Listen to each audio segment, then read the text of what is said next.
If you look across Earth's history, there seems to be an unspoken rule. The ocean is almost always scarier than the land. Throughout most eras, the seas have been home to the strangest, largest, and most nightmarish hunters to ever exist. But there was one brief chapter, long before dinosaurs appeared, where that rule flipped. A time when stepping onto land was the worst decision you could make, because the world above water was dominated by predators so extreme that even today they feel impossible.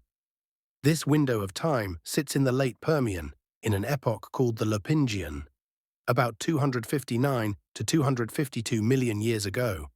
And during this period, Earth may as well have been an alien planet. A planet you wouldn't recognize. The day itself was shorter, roughly 22 hours long, because the moon orbited closer to Earth. The continents were fused into one giant landmass, Pangaea stretching almost pole to pole. Modern Africa, the Americas, Antarctica, India, Australia, and parts of Europe were all welded together, while only fragments to the east, ancient pieces of China, Southeast Asia, and other island blocks remained separate. To the west lay a super-ocean named Panthalassa, a water body larger than anything before or since. It covered more than 60% of Earth's surface, nearly twice the size of today's Pacific. Yet despite its intimidating scale, its ecosystems were surprisingly quiet. The seas, surprisingly safe. The oceans still held sharks, but not the monstrous icons people imagine when they think of the Permian. Famous giants like Helicoprion, with its bizarre spiral tooth whirl, had already disappeared by this stage. Their smaller relatives remained, but most were modest-sized hunters built for squid and soft-bodied prey, not for tearing apart large animals. Even the once dominant eurypterids, the sea scorpions, had dwindled to a couple of surviving genera after being devastated in earlier extinction events. Other marine groups, like ammonoids, trilobites, and brachiopods, survived in reduced numbers, but none were large or particularly threatening. In short, the seas were recovering from destruction. Land, on the other hand, had over-recovered, and it did so in a terrifying direction. A major event earlier in the Permian, the Capetanian extinction, wiped out many of the planet's ruling terrestrial animals, especially the large dinocephalian therapsids. Their disappearance created a massive power vacuum, and a new group surged in to claim the throne, the gorgonopsids. These were among the first true saber-toothed predators in Earth's history, mammal-like hunters with narrow skulls, deep-set eyes, powerful limbs, and massive blade-like canines capable of slicing through flesh as easily as a machete through cloth. Early gorgonopsids were small, barely larger than a house cat. But after the extinction removed their competition, they exploded in size and variety. Inostrancevia, the most fearsome of all, was Inostrancevia, a gorgonopsid so large that it dominated ecosystems across what is now Africa, Russia, and Asia. Adults stretched up to 3.5 meters, 11 feet long, and weighed around 450 kilograms, making them the largest land predators of the late Permian.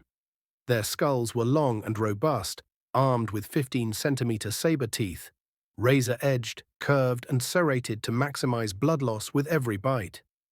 They likely used either quick strike and bleed tactics similar to saber-toothed cats, or precise killing bites targeting the throat.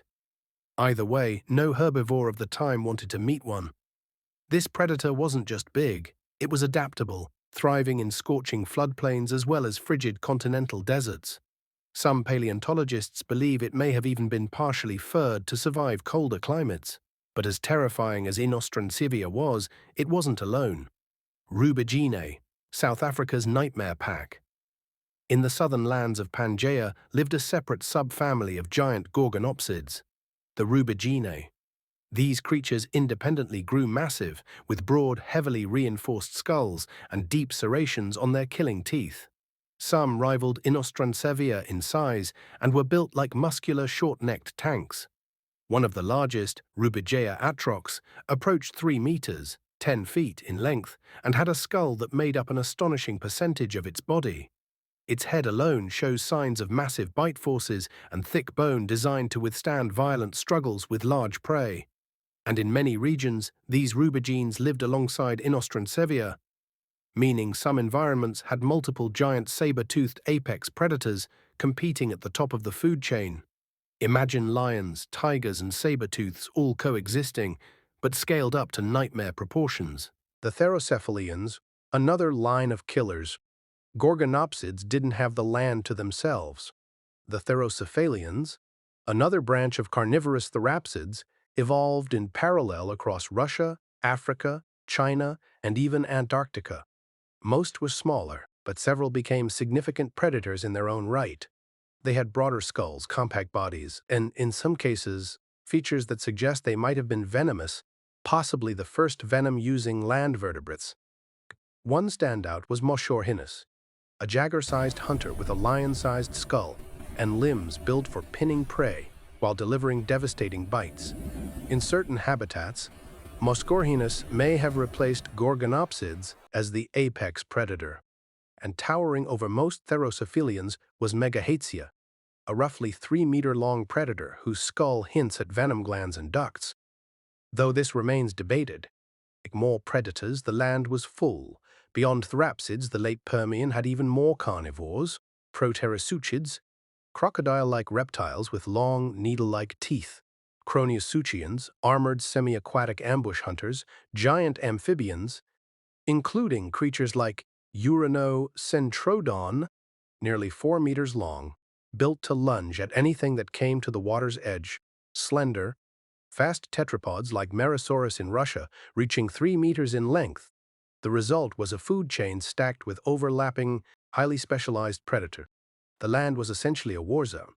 Herbivores, survivors in a world with no mercy, and yet plant-eaters found ways to survive. Lystrosaurus, a stout, tusked burrower that became one of the most common animals of its time, possibly using underground shelters to escape predators and heat. Parasaurs, large, heavily armored herbivores like Scutosaurus, weighing over 1 ton and covered in bony plates and spikes, the closest thing the Permian had to an ankylosaur. Kenk, other groups like the dicynodonts, caprorhinids, and early periptiles also flourished, and each with unique survival strategies ranging from burrowing to heavy armor. Above them, the skies were quiet. No pterosaurs yet, only small gliders and giant insects lingering from earlier ages. But the worst threat wasn't a predator. It was the planet itself.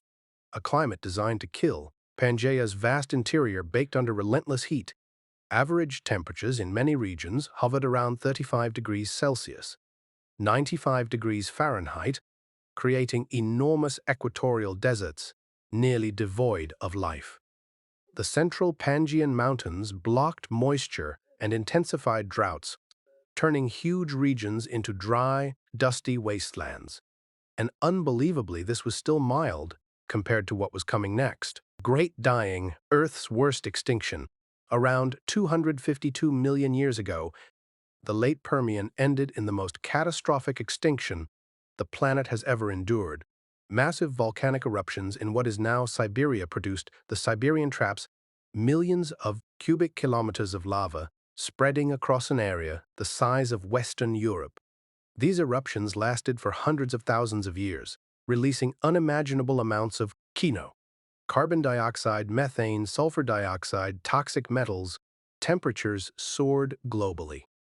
Oxygen levels plummeted, parts of the ozone layer were destroyed, exposing life to extreme UV radiation. The oceans heated into near jacuzzi conditions and acidified, suffocating marine life.